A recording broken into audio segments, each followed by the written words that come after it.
So here's a Gen Con wrap-up. Really the most important question is, did I have a good time? Yes, with a but. I've been going nearly every year since 1993, roughly, back when it was still in Milwaukee, which is a lot closer to where I live. I think I've missed maybe a couple of years since that. It's big. It's the big show in the United States, and it's just the spectacle of it is amazing. You will see, and this is just miniatures. I mean, everything gaming related is at Gen Con. RPGs, board games, card games, all that stuff. But as a wargaming miniatures player, which I'm assuming if you're watching this, you probably are, there's really specifically things for us, and there's a lot of it.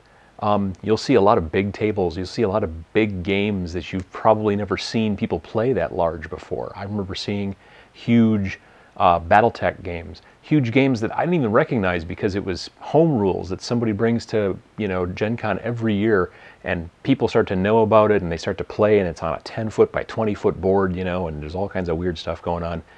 And it's great to see that kind of stuff at Gen Con.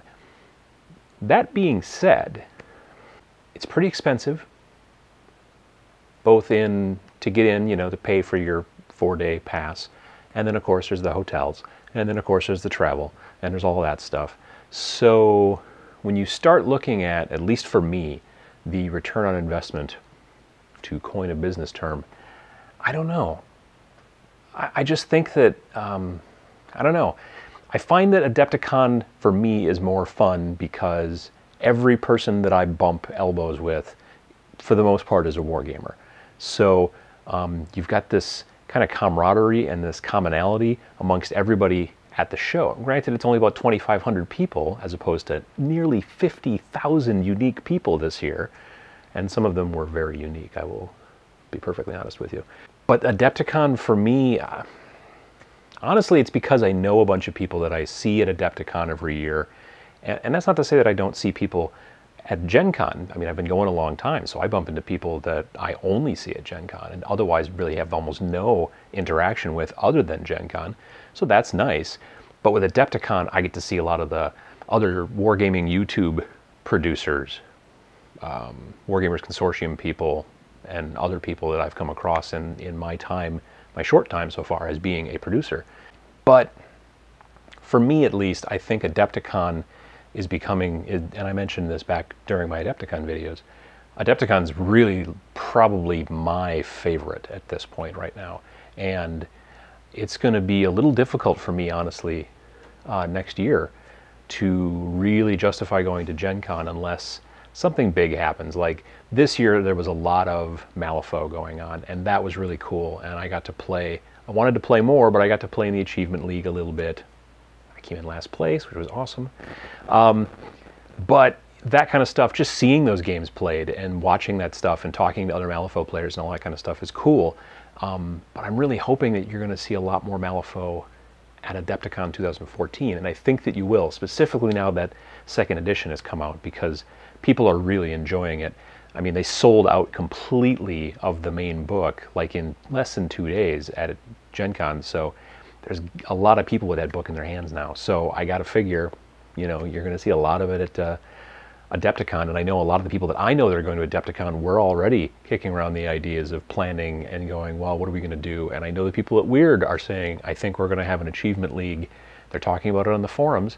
So all these things are things I'm interested in. I'm not into tournaments, which is why you might say, well, it's odd that you want to go to Adepticon so much, because it's basically a giant tournament, and that's true. But it's also, I don't know, there's just, because it's just the one thing, you know, just miniature stuff, there's so many other things that you can do there, which is really cool, and so many different people you can talk to. And like I said, you're never like walking up to a guy and just like, oh wow, that's, you know, I just did this thing and it was really cool and stuff like that, and that guy's like, yeah, I play RPGs, I don't know what the hell you're talking about, you know, or whatever. And you don't get them like, oh yeah, I've been doing cosplay for 4 hours and I am, you know, crazy with the cosplay, and you're like, I would just like to get around you, sir, or madam, as the case may be. I don't really know anything about cosplay. There's something to be said about finding your niche within the niche of gaming, and that's why I like Adepticon. So I know this is a Gen Con wrap-up, but I think that the important stuff for me to get across is that, yes, I had a good time. And if you've never been to Gen Con, you should definitely look into saving up trying to get there.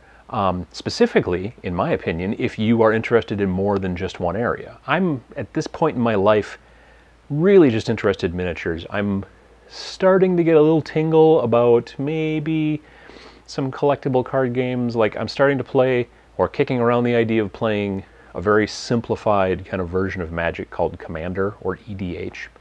And you build a 100-card deck, and that's what you got. And there's only one of every card in there. You can't really get fancy, and it's a real non-competitive kind of for funsies kind of game. So, but, you know, really I'm mainly into building miniatures and playing miniatures games. So Gen Con doesn't have as much to offer unless, you know, you were the type of person who played miniatures games, but also played Magic or RPGs, or was super crazy into cosplay or whatever. If you've got a lot of that stuff going on in your hobbydom, great, then Gen Con is definitely the place for you. But if you're a person kind of like me who really sort of sticks to, for the most part, miniatures, yeah, Gen Con is really kind of, you know, a little not, Adepticon is lopsided in that it's all miniatures. Gen Con's everything gaming, and that's great. But if you're just looking for miniatures, there's a great hall. It's a great big hall, but it also shares a bunch on one side with board gaming and a bunch on the other side with, I don't know, like, I think there was a huge line of people playing HeroClix all the time. Yeah, you know, I mean, I had a good time. I really did, and I liked seeing the people that I like to see when I'm there. But I may not go to Gen Con next year, and that's, you know, a thing, but I don't know, we'll see. What will I miss if I don't go to Gen Con? Well, I'll tell you what, one of the big things that I'll miss is that's where a lot of the new stuff goes. When you go to Gen Con, you see all the new games that are coming out, and sometimes they're even miniatures games. Sometimes they're things that you're interested in. I saw this great game, which is not exactly a miniatures game, it's kind of a miniatures board hybrid thing called Rivet Wars. They had this awesome, huge diorama that I just took a bunch of video of. It's awesome. And I played a demo, and it was a lot of fun, and I might pick it up when it comes out. It was one of those Kickstarter things, so the Kickstarter was already done, yet you couldn't buy it at Gen Con, so you could pretty much just come and learn about it. And there was a lot of that going on this year, too. I will be really interested to see what Kickstarter does to Gen Con, because the guys that I went with, we talked about it a couple of times during the 4 days, that you'd walk up to a booth and be like, wow, this is super awesome. I would like to get some. How much is it? Oh, it's not for sale. We did a Kickstarter, and you missed that. And it's not for sale in retail yet, so that's not here yet.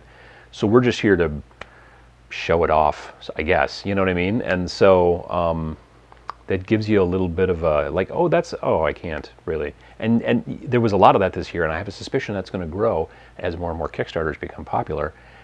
And they're getting very popular in gaming. So other things I'll miss will just be people. You know, I complain about the costumes, but sometimes they're really awesome. I was behind, on Sunday I was in line to buy some hot dogs or something, and I was behind this guy who was like full-blown Ghostbusters and had an amazing proton pack thing going on, which it looked like had been signed by a couple of the cast. Definitely Ernie Hudson. I'm not sure. There was another signature I could see, but I couldn't tell whose name it was. It might have been Dan Aykroyd. But that was really cool, you know, and you see stuff like that, and that's really cool. But it's only cool when you're not trying to get from point A to point B, which I harp on a lot, and I'll stop. So you'd miss some of that kind of stuff. I don't know. There's a lot of things that I could miss, but, you know, that doesn't mean that I can't go back in 2 years. We'll see how it goes. Again, you know, 360 days from now, or, I don't know, 350, whatever the heck the days, coming soon, I may change my tune. But for right now, I'm definitely looking forward to going to Adepticon and checking that out. And, yeah, we'll see how Gen Con goes next year. But if you're going to Adepticon, I'll see you there. 2014, April, something.